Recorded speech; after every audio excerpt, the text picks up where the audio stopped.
iglesia. Y es torciendo verdades bíblicas a conveniencia. A conveniencia. Por ejemplo, la doctrina mita en Aarón es la única doctrina que nace en Puerto Rico. Ahí mismito, a 45 minutos de aquí. En avión. Si es en ferry. Y si es en Yola 3 días.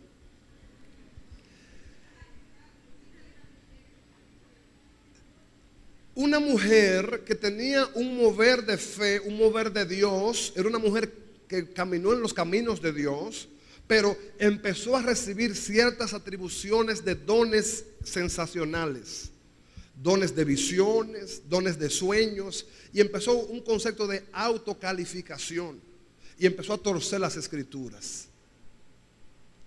Y empieza a levantarse un movimiento llamado Mita. Aquí en Bonao hay un templo Mita. Y empezaron a tener revelaciones centradas en una persona, ya completamente desviada. Lo peor es que esta señora muere. Al morir supuestamente resucita en su hijo. Por eso se llama Mita en Aarón. Aarón es el hijo. Entonces él se atribuye a ser la persona del Espíritu Santo. Él se lo atribuye. Eso es completamente una herejía. Completamente una herejía. Es lo mismo que ha sucedido con la iglesia tradicional, con la iglesia tradicional religiosa católica. Jesús tuvo 3 hombres de grande confianza para él en el ministerio: Pedro, Jacobo y Juan. Cuando Jesús delega autoridad sobre Pedro, no lo constituye su sustituto, jamás. Jesús delegó autoridad representativa en el contexto humano, en el contexto delegado, lo que llama autoridad delegada. Pero el sustituto de Jesús no era Pedro. El sustituto de Jesús se llama Espíritu Santo.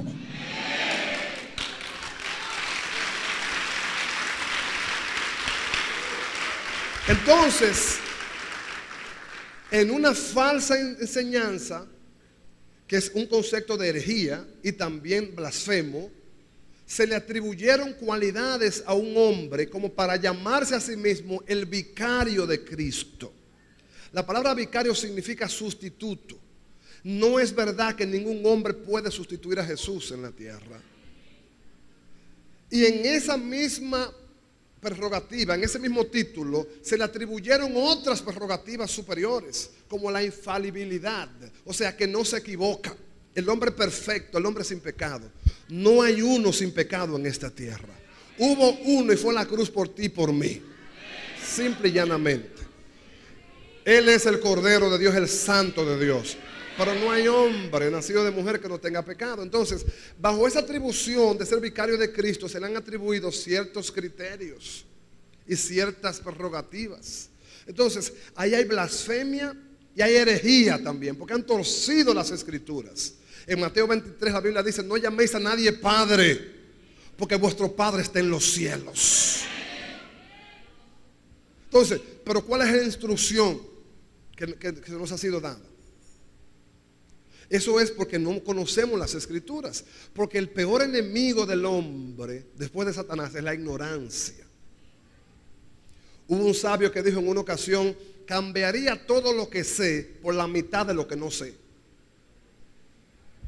Porque la ignorancia es nuestra gran enemiga. Y hay una gran ignorancia en el contexto espiritual. Nosotros todos nacimos en religión, pero nadie nos leía la Biblia. Nadie nos enseñaba la Biblia. Nadie nos abría la palabra para instruirnos en verdades sencillas que están en la palabra todas. Aún en la Biblia versión latinoamericana, que es la más clara de todas. La versión que usa la religión católica es la Biblia más fácil de entender, pero es la menos leída. Entonces, ahí hay un desvío entre blasfemia y herejía. Y los tres son mortales. El ateo, ya usted sabe. El hereje y el blasfemo también. Venga conmigo a la Biblia. Le voy a enseñar algo hoy en el nombre de Jesús. No yo, la palabra de Dios. Venga conmigo a 1 de Timoteo capítulo 1, versículos 12 y 13. 1 Timoteo 1, 12 y 13. ¿Está conmigo? Dígame amén con ánimo. Me disculpan un poquito, estoy un poquito fuera de tono, pero se entiende, ¿verdad que sí? Aunque medio ñato, pero se entiende. Dice, amén, mis amados. Dice, doy gracias al que me fortaleció, dice Pablo, versículo 12. A Cristo Jesús nuestro Señor, porque me tuvo por fiel poniéndome en el ministerio. Habiendo yo sido antes, dice Pablo, blasfemo. ¿Qué era Pablo? Perseguidor e injuriador, mas fui recibido a misericordia, porque lo hice por ignorancia en incredulidad. O sea, la primera causa de la blasfemia es la ignorancia. Por ignorar, porque no conocía. Pablo fue formado, educado en una estructura religiosa que no le dejaba ver la verdad de Dios. Entonces Pablo blasfemaba a Dios porque no conocía a Dios. O sea, blasfemaba por ignorancia. Hay personas que blasfeman por ignorancia. Y le puedo decir esto sin temor a equivocarme. Quizás nosotros todos también blasfemamos por ignorancia. Cuando no conocíamos a Dios. Cuando nos vendieron un concepto equivocado del evangelio. Y muchos decíamos, yo evangélico, primero muerto. Porque no sabíamos que evangélico significa que vive por el evangelio. Pero la religión nos enseñó que evangélico era ser retardado, ser retrasado, ser una persona fuera de los cabales. Y por eso se nos etiquetó que evangélico eran personas extraterrestres. Y nadie quería el concepto evangélico. Pero cuando usted se va a la verdad de lo que significa evangélico, el poder del evangelio se inoculó dentro de mí por la persona de Jesucristo. Entonces yo vivo por el evangelio, yo soy evangélico.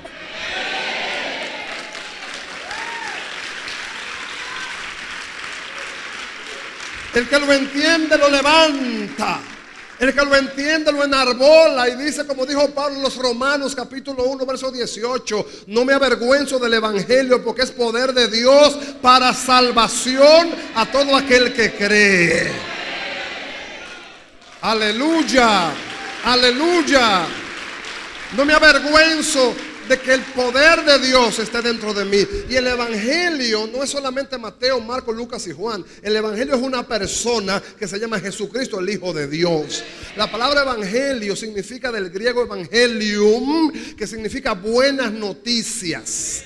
La buena noticia para el pecador es que hay uno mediador entre Dios y los hombres, que al que se humilla lo levanta, que al que se arrepiente lo perdona, que al que le toca le abre, que al que le llama le responde. Hay buenas noticias para el perdido. Aleluya. No me avergüenzo del evangelio. Es poder de Dios para salvación. Porque la palabra de la cruz es locura a los que se pierden, pero a los que se salvan es poder de Dios. Porque para los griegos la cruz era un insulto y para los judíos también una vergüenza. Mas Dios tomó al santo y lo llevó a la cruz, para que en esa locura contradictoria a los pensantes del mundo, Él se hizo débil para fortalecerte a ti. Él se hizo pecador para hacerte justicia a ti. Él tomó una corona de espinas para coronarte de favores y de misericordia. Él se hizo pecador para que tú fueses llamado santo. Aleluya. Entonces, ¿cómo me voy a avergonzar de toda la bendición que Dios me ha dado? El evangelio está dentro de mí. Cuando usted canta el victorioso vive en mí, usted está diciendo el evangelio vive en mí. Porque el evangelio está dentro de mí. Jesús es el evangelio de Dios. Jesús es la buena noticia de Dios. Y sigue siendo el mismo ayer y hoy por los siglos de los siglos. Sigue salvando, sigue levantando, sigue restaurando. Y sigue dando testimonio de que Él es el único que delineó los tiempos. El único que puede transformar al hombre. Jesús, el Hijo de Dios. Entonces, Pablo dice que él era blasfemo por ignorancia. Nosotros alguna vez por ignorancia pudimos haber blasfemado sin darnos cuenta. No sé si me estoy dando a entender. Quizás porque tú no sabías, tú hablabas, pero Dios se olvidó de mí. ¿Y dónde estará Dios? Hay ateos que dicen, ¿dónde estará Dios que yo no lo veo actuar? Lo que pasa es que el ateo en su ceguera nunca verá a Dios. Nunca verá a Dios. Porque el que quiere ver a Dios se para frente a un espejo y ya está viendo a Dios. ¿Por qué? Porque tú eres criatura de Dios. Tú no vienes del mono, tú eres criatura, tú fuiste creado. Él mandó y existió, Él ordenó y fue hecho.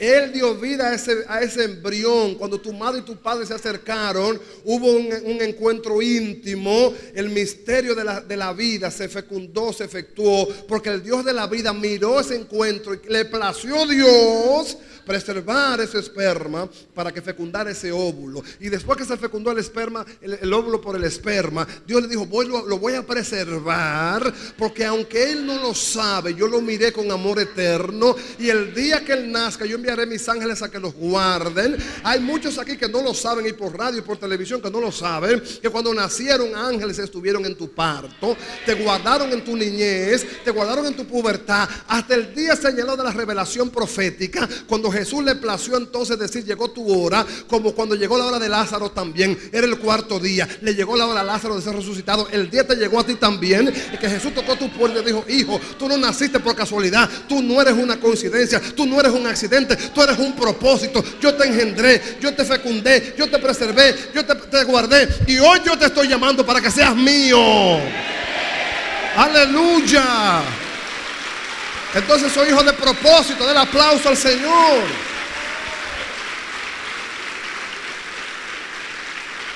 Pero blasfemábamos muchas veces.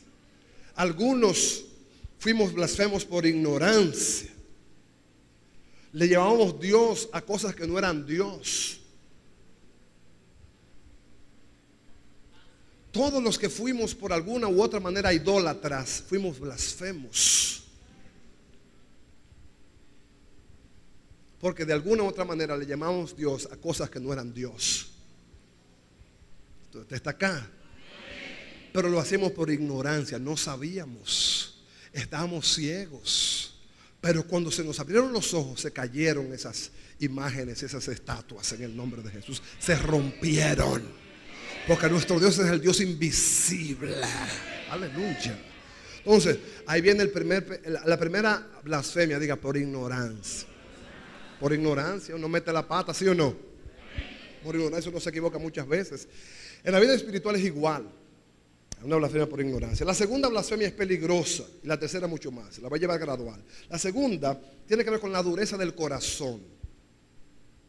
Cuando el corazón se endurece y una persona viendo a Dios, niega a Dios, está blasfemando. Venga conmigo. Marcos capítulo 3, versículos 22 al 30. Marcos 3, 22 al 30. Marcos capítulo 3, versículos 22 al versículo 30.